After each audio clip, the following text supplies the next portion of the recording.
Vous êtes sur Totili Africa et bienvenue dans ce nouveau numéro de Getingo.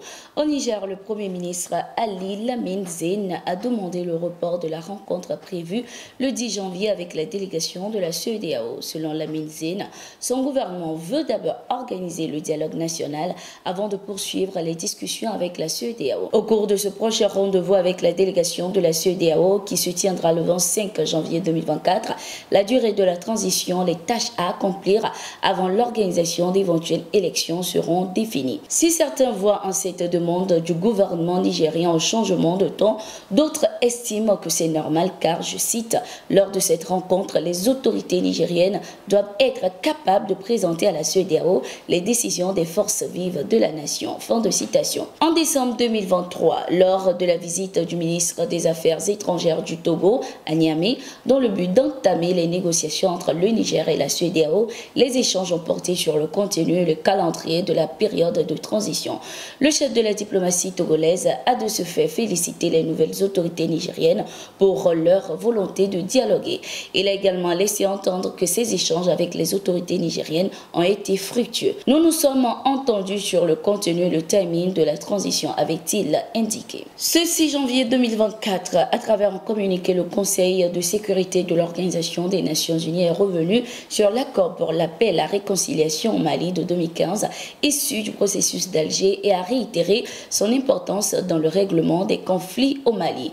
Les membres du Conseil de l'ONU ont par la même occasion appelé les parties signataires à reprendre le dialogue et à s'engager dans la mise en œuvre de l'accord pour garantir la paix et la stabilité au Mali.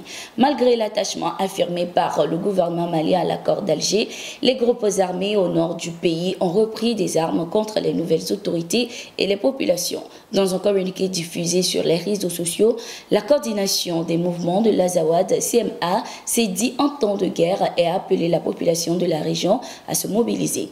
Tous les habitants de l'Azawad sont appelés à se rendre sur le terrain pour contribuer à l'effort de guerre dans le but de défendre et protéger la patrie et ainsi reprendre le contrôle de l'ensemble de leur territoire, pouvait-on lire dans le communiqué. Depuis lors, ces rebelles et leurs complices du JNIM ont multiplié les attaques contre les populations civiles et les camps des forces armées maliennes.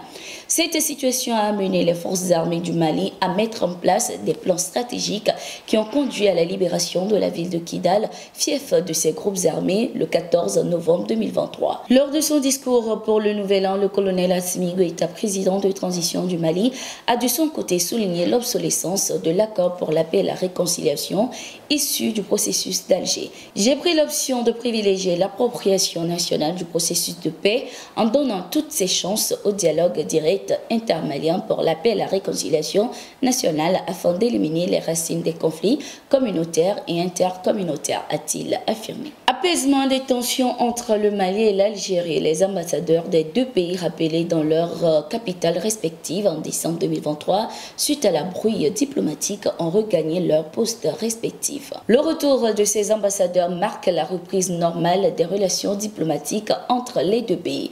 Le 21 décembre dernier, Bamako avait protesté contre des rencontres entre des responsables algériens et des groupes armés maliens sans la présence et à l'insu des autorités maliennes.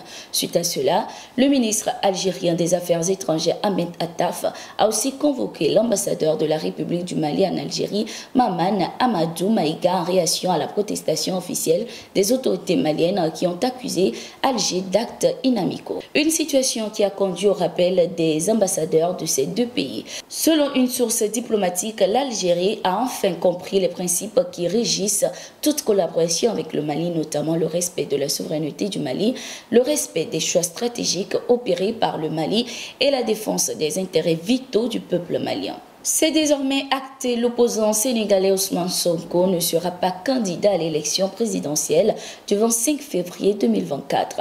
La Cour constitutionnelle sénégalaise a invalidé son dossier. D'après le président de la Cour constitutionnelle, le dossier de candidature de l'opposant est incomplet. La juridiction suprême a argué qu'il manque au dossier l'attestation de paiement de la caution signée par le directeur de la Caisse des dépôts et consignations, pièce qui lui avait été refusée. Le camp Sonko avait retrouvé l'espoir en une candidature de son chef de file suite à la décision d'un juge ordonnant mi-décembre sa réinscription sur les listes électorales. Ceci en confirmation à une décision rendue en octobre par le tribunal de Ziguinchor qui avait été cassée par la Cour suprême.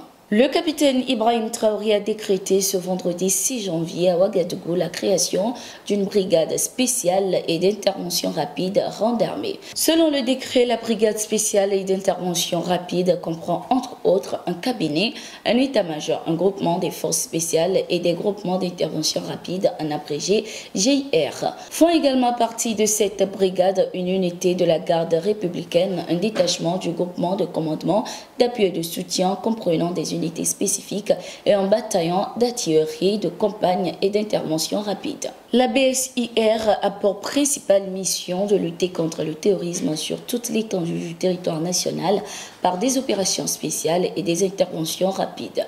Elle participe en outre à des missions à l'étranger dans le cadre des conventions bilatérales ou multilatérales, a indiqué le décret.